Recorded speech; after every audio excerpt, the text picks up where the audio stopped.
ভাই আজকে আপনাকে বলতে চাই খুব ক্লিয়ার কথা, ইউনূস সাহেব যা করতেছে আমি ইউনূস সাহেবের কাছ থেকে এটা আশা করিনি। জনাব অধ্যাপক মোহাম্মদ ইউনূস বাংলাদেশের সুসন্তান, উনি নোবেল পাইছেন, কিন্তু উনাকে আমার মনে হয় না উনি রাজনীতির কোনো প্লেয়ার বা রাজনীতি সম্পর্কে উনার কোনো বাস্তব জ্ঞান আছে। উনার ওই 1 টাকায় 1.5 টাকা, 100 টাকায় 33 টাকা বছরে লাভ নেওয়ার একটা যোগ্যতা উনার আছে বলে মনে হয়। একটা এনজিও, একটা গ্রামীণ ব্যাংক করার যোগ্যতা আছে, কিন্তু রাষ্ট্র চালানোর মতো যোগ্যতা উনার নাই। মানুষকে আমার সালাম জানাচ্ছি, আসসালামু আলাইকুম। দেখেন, আমার কাছে এখন যে ব্যাপারটা চলছে বাংলাদেশে বর্তমান, এটা আমার কাছে খুব কনস্পিরেটরিয়াল মনে হচ্ছে, খুব ষড়যন্ত্রমূলক ঘটনা প্রবাহ চলছে বলে আমার মনে হচ্ছে। এবং সেই ষড়যন্ত্রের উৎপত্তিটা হয়েছে বর্তমান সরকারের মাধ্যমে। তাদের যে অবস্থান, সেই অবস্থানটা হলো তার একটা অন্তর্বর্তীকালীন সরকার। অন্তর্বর্তীকালীন সরকারের নির্দিষ্ট কিছু কাজ থাকে, কিন্তু তারা দেখা যাচ্ছে যে এত সব ব্যাপারে তাদের হস্তকে প্রসারিত করছে, তাদের ক্ষমতাকে বিকশিত করতে চাচ্ছে, যা একটা নির্বাচিত সরকার 5 বছরের জন্য আসলেও করতে পারে না। এবং তারা এটা মনেই করতেছে না যে তারা একটা অন্তর্বর্তীকালীন সরকার, এবং তাদের মূল দায়িত্ব হলো একটা নির্বাচিত সরকারের হাতে দায়িত্ব দিয়ে তারা চলে যাবে। এবং খুবই প্রথম মনে হইতো যে না বুঝে করতেছে, তারপরে মনে হইতো যে তারা স্বার্থপরের মতো করতেছে, নির্লজ্জের মতো করতেছে। এখন মনে হয় তারা ঔদ্ধত্যপূর্ণভাবে সবগুলা কাজ করতেছে। তাদের পিছনে কে বা কারা আছে জানি না, তবে তারা ইউনূস সাহেবের সরকারটা চালায় মূলত বিদেশিরা।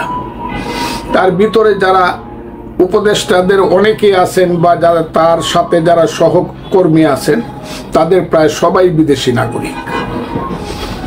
আর মূল উপদেষ্টা যারা, তাদেরকে কেউ জিজ্ঞাসা করে না, এর হলে হোয়াট ইজ দিস মানুষ, কিছু কিছু মানুষ 2-3 জন বাদে।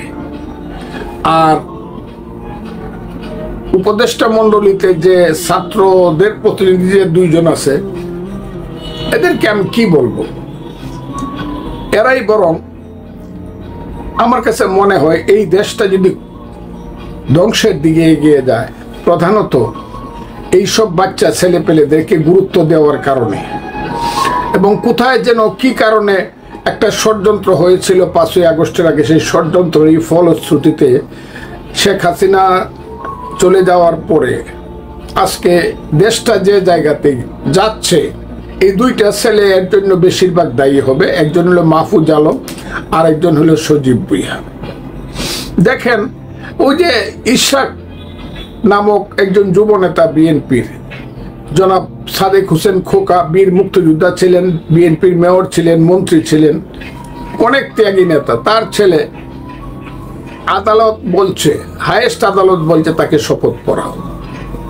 যদিও আমি মামলাটা করছি না, কিন্তু যারা মামলাটা করছে দেখতে পাচ্ছি যে আদালতের রায় মেনে তাকে শপথ পড়ালে এমন কি বাংলাদেশ সে একদম মানে অশুদ্ধ হয়ে যেত, যে না এই বাংলাদেশ আর থাকবে না, তাকে যদি দক্ষিণ সিটি মেয়র হিসাবে শপথ নেওয়ানো হয়।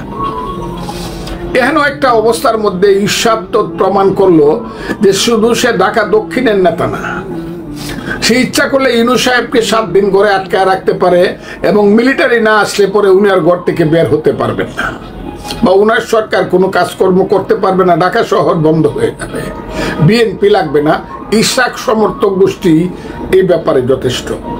এখানে তারা ওই যে ছেলেটা কি নাম, কি সরকার, ওই যে স্থানীয় সরকার উপদেষ্টা সজীব ভুঁইয়া, এইসব ছেলে পেলেরা এই কেরানির চাকরি করার জন্য দরখাস্ত করলে পাইতো কিনা সন্দেহ। এরা আজকে মন্ত্রী হয়ে বসে আছে। হায়রে দেশ! এইসব ছেলে পেলেরা তার নিজের এলাকা মুরাদনগর, যাদের সাথে ঝগড়া করে, যেদিন তার ক্ষমতা থাকবে না ওদিনও বাড়িতে যেতে পারবে না মাকে দেখার জন্য। আমি কথাটা সব সময় বলি, এইসব ছেলে পেলেরা এই দেশটার মধ্যে সমস্ত গন্ডগোল সৃষ্টি করতেছে। আর ইউনূস সাহেব এমন একজন মানুষ, আমি বুঝতে পারতেছি না ইউনূস সাহেব 85 বছরের মানুষ, আসলে কি উনার সুস্থতা আছে কিনা, আসলে কি উনার সুস্থতা, শারীরিক সুস্থতা আছে কিনা।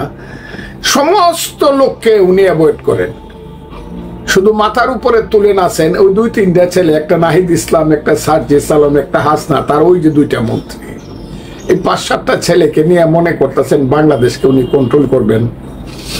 এটা আর হইল তার ওই যে ভিতরের যে ষড়যন্ত্রকারী উপদেষ্টারা, যাদের ইতিহাস, অনেকেরই ইতিহাস এত কুৎসিত, যাদের অনেকেরই ইতিহাস এত কুৎসিত, এই বাংলাদেশটা স্বাধীন করা ঠিক হয় নাই।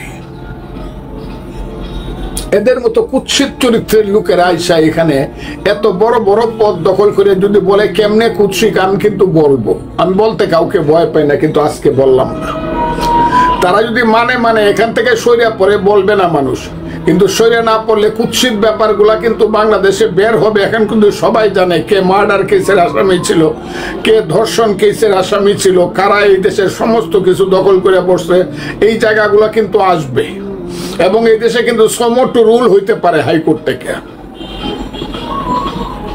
তাই আমি তাদেরকে বলবো, ইউনূস সাহেবকে বলবো, এইসব কুৎসিত লোকদেরকে এইখান থেকে সরান। আপনি নিশ্চয়ই জানেন কাদের নামে ধর্ষণ কেস আছে, কাদের নামে হত্যা মামলা আছে, কারা বিদেশে গিয়া বিয়া নামে নাগরিক হইছে, বাংলা নাম পাইয়া ইংরেজি নামে হইছে, তাদের উপরে আবার আপনি আমার দেশের সার্বভৌমত্বের দায়িত্ব দিয়ে দিচ্ছেন। আমি তাই আজকে আপনাকে বলতে চাই খুব ক্লিয়ার কথা, ইউনূস সাহেব যা করতেছে আমি ইউনূস সাহেবের কাছ থেকে এটা আশা করিনি। জনাব অধ্যাপক মোহাম্মদ ইউনূস বাংলাদেশের সুসন্তান, উনি নোবেল পাইছেন, কিন্তু উনাকে আমার মনে হয় না উনি রাজনীতির কোনো প্লেয়ার বা রাজনীতি সম্পর্কে উনার কোনো বাস্তব জ্ঞান আছে। উনার ওই 1 টাকায় 1.5 টাকা, 100 টাকায় 33 টাকা বছরে লাভ নেওয়ার একটা যোগ্যতা উনার আছে বলে মনে হয়। একটা এনজিও, একটা গ্রামীণ ব্যাংক করার যোগ্যতা আছে, কিন্তু রাষ্ট্র চালানোর মতো যোগ্যতা উনার নাই। একটা কথা বলি, আপনি যে কথাটা বললেন শুরুতেই, যে এই সরকারের প্রধান দায়িত্ব ছিল যে একটা সুষ্ঠু নির্বাচনের মাধ্যমে জনগণের নির্বাচিত লোকজনের হাতে ক্ষমতা হস্তান্তর করা, এটাগুলো তারা সবচেয়ে ভালো করত। কিন্তু আপনি যে শুনেছেন নিশ্চয়ই, গতকালকে একজন উপদেষ্টা সৈয়দ রিজওয়ানা হাসান তিনি বলেছেন যে কেবল নির্বাচন করার জন্য আমরা দায়িত্ব নিইনি, ওনাদের নাকি আরো দায়িত্ব আছে, বিচার সম্পন্ন করা, সংস্কার করা, এগুলো আরো অনেক দায়িত্ব আছে। এই ওনার এই কথাটাকে আপনি কিভাবে মূল্যায়ন করবেন? উনি একজন নারী, সম্মানিত ভদ্র মহিলা। উনি যদি পুরুষ হইতো আমি কিন্তু ওনার সম্পর্কে অনেক সত্য কথা বলতাম। আগেও আপনার কাছে বলছি, সেই সত্য কথাটা ওনার সঙ্গে খারাপ কিছু বলি না, কারণ ওনার জন্মটা হয়েছে একটা দালাল পরিবারে, একটা স্বাধীনতা বিরোধী পরিবারে। ওনার এই দেশ সম্পর্কে ওনার কোনো ধরনের মায়া মমতা নাই, কারণ ওনার আব্বা বা ওনার বাবা, ওনারা জঘন্যতম রোল প্লে করছে মুক্তিযুদ্ধের সময় হবিগঞ্জে। কারণ এই দেশটা রইল কি রইল না, এইটা তাদের কাছে কোনো ব্যাপার না। উনি তো এটাকে নিয়ে মজা করতেছে, দেশটাকে নিয়ে। উনি যে ধরনের কথা বলে যে উনি এই কারণে, ওনারে কে আনছে, ওনারে কে আনছে? উনি এনজিও করা ছাড়া আর কিছু মানুষের পায়রবি করা ছাড়া ওনার জীবনে কি যোগ্যতা আছে? ওই পুরস্কার পাইছে, এইসব পুরস্কার এগুলা কিভাবে পায় এগুলা মানুষ জানে। ওই দেশি বিদেশি পুরস্কার পায় ফেলছে, কি করছে উনি দেশের জন্য? এবং আমি খুব ক্লিয়ারলি বলি, উনাকে কিন্তু এত ছোট মাপের মানুষ, ওনারা এত ছোট মাপের মানুষ। পলিটিক্সের কন্টেস্টে আমি বলছি, রাজনীতির কন্টেস্টে। ওনার বাড়ি হবিগঞ্জে, অনেকে 2% ভোট পাওয়া ওনার জন্য খুব কঠিন। কোনোদিন মানুষের কোনো সমস্যা বা তার সমাধানের মধ্যে ছিল না। কিন্তু ওনার মতো একজন মহিলা, যে আবারও বলছে, আবার আমি বলতে পারি, রাজাকারের সন্তানেরা এইভাবেই কথা বলে। এবং উনি চলে যাবে কিন্তু দেশ ছেড়ে। দি ডে ইজ কামিং, সময় আসতেছে এইসব কথা বলার অপরাধে। এবং উনি সেন্ট মার্টিন দ্বীপ নিয়ে যে ষড়যন্ত্রের খেলার মধ্যে ঢুকেছিল বা ঢুকে আছে এখনো, উনি কিন্তু এই দেশে থাকবে না, কারণ উনি তো ইংল্যান্ডের নাগরিক।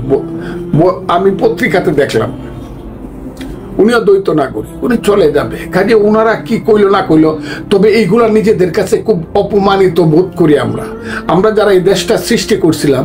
এইসব ভদ্র মহিলারা যখন এইসব কথা বলে, তো ওই সুযোগের সুবাদে তখন নিজেকে খুব খুব ছোট মনে হয়। আচ্ছা, ধরা যাক উনি না বলুন, এটা কি ঠিক কিনা যে এই অন্তর্বর্তীকালীন সরকার এদের মূল দায়িত্বটা কেবল নির্বাচন নয়, তারা সংস্কার করবে এবং তারা বিচার করবে, এটা যদি কেউ বলে সেটাকে কি আপনি অস্বীকার করতে চান? আমি এক নম্বর কথা হলো, সংস্কারটা নামটা শুনতে প্রথম ভালো লাগতো। সংস্কার এবং সমন্বয়ক, এই দুইটা নাম গৃহীত হবে বাংলাদেশে আগামী দিনে। এই দুইটা শব্দ সাংঘাতিক গৃহীত শব্দ।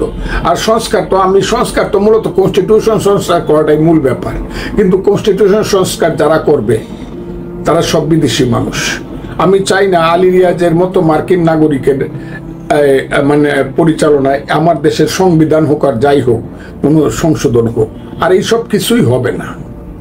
এইসব হলো একটা বাহানা, যে বাহানার মাধ্যমে তারা তাদের ক্ষমতাটাকে দীর্ঘায়িত করতে চায়। এবং ক্ষমতা দীর্ঘায়িত করার পথে যখন একটু বাধা আসে, একটু সত্য কথা আসে, তখনই ওই যে নির্বাচন কমিশন বদলাইতে হবে বলে কতগুলা পোলাপান গেল ওখানে। আমি যাকে বলি Bangladesh children party, national children party, NCP, এই ছেলেরা 150 ছেলে হয়েছে না, 150 লোক হয়েছে না। 10টা রিক্সাওয়ালা ডাক দিলেও 500 লোক যাইব নির্বাচন কমিশনে। ওরা রিক্সাওয়ালার যে জনপ্রিয়তা আছে, এই জনপ্রিয়তা এদের নাই। কিন্তু তাদের কথায় চলে ইউনূস সাহেব। এবং একটা নাটক করছে কয়েকদিন আগে, হাসপাতালে কইছে তুই কিছু পোলাপান নিয়ে একটু মিছিল কর আমার বাড়ির সামনে, বট গাছের নিচে দাঁড়া, ঠান্ডা পানি খাওয়াইমু, ঠান্ডা পানি মাথায় ঢালমু গরমের দিনে। এইসব রং ঢং করে নাটক করে আওয়ামী লীগকে বন্ধ করছে। এই নাটক করার তো কোনো প্রয়োজন নাই।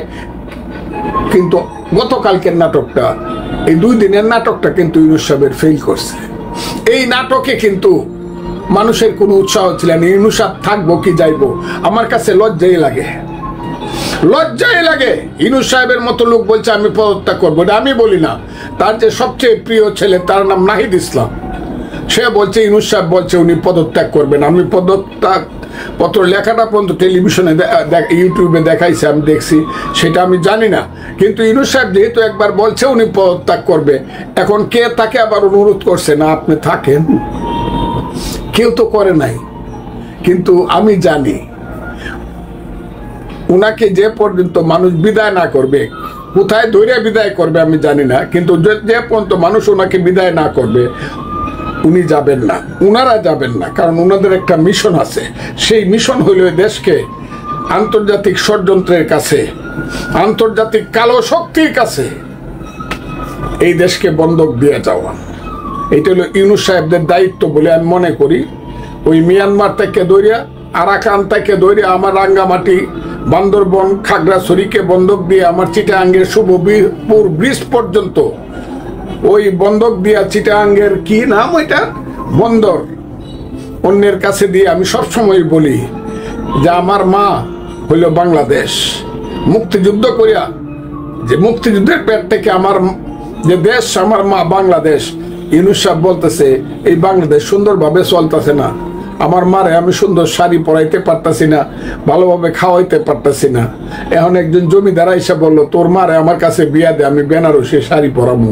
ইউনূস সাহেব তো এই কামটা করতেছে চট্টগ্রাম বন্দরের বেলায়, এবং বলতেছে যারা ভালো করে দেশ চালাইতে পারবো, দেশি বিদেশি বুঝি না, তার কাছে আমি দেশ দিয়া দেবো। আমার দেশ আমি চালাবো, ভালো মন্দ সেটা আমি বুঝবো। আমার দেশে আজ না হোক কাল, কাল না হোক পরশু যোগ্য ছেলেরা, যোগ্য সন্তানেরা আসবে, তারাই আমার দেশ চালাবে। ইউনূস সাহেব এইসব কথা বলিয়া আমার জাতির মুখে কিন্তু চুনখালি মাইখেন না। আপনি মুক্তিযুদ্ধে ছিলেন না, আপনি এমনি মহান হইতে পারেন। মুক্তিযুদ্ধ এবং বাংলাদেশ সম্পর্কে আপনার মায়া মমতা কতটুকু আছে আমি জানি না। তবে যারা বলে যে করিডোর দিয়ে দিবে, যারা বলে চট্টগ্রাম বন্দরা অন্যদেরকে দিয়ে দিবে, তাদের দেশপ্রেম আছে বলে আমি মনে করি না। এবং আপনি যে বলতেছেন ইউনূস সাহেব থাকবে না, চলে যাবে, ইউনূস সাহেব থাকবে। ইউনূস সাহেবের সাথে যারা আছে, জীবনে ভোট পাইলে ইউনিয়ন পরিষদের ভোট একটা মেম্বার হইতে পারবে না, তারা এখন মন্ত্রীর গদিতে বসে আছে, তারা কি যাইতে চায়? ইউনূস সাহেবও এখন মনে হইতেছে তাদের সঙ্গে সুর মিলাইছে। এবং কোনোদিনই ওই যে কালকে অভিমান করে কইছিল, মনে করছিল হাজার হাজার লাখ লাখ কোটি কোটি মানুষ দৌড়ায় যমুনায় গিয়ে কইব স্যার আপনি যায়েন না, আপনি থাকেন না, হইলে আমরা বাঁচবো না। আরে বাংলাদেশ, আমি একটা দেশ সৃষ্টি করছি, আমরা ইউনূস সাহেবের মতো লোক থাকলো কি থাকলো না, এতে কি আসে যায়? এটা বিএনপির সালাউদ্দিন আহমদ স্থায়ী কমিটির, তাকে আমি ধন্যবাদ দিই যে পদত্যাগ করে না কারা, এটা ইউনূস সাহেবের ব্যক্তিগত ব্যাপার। হ্যাঁ, আমিও বলি পদত্যাগ করে না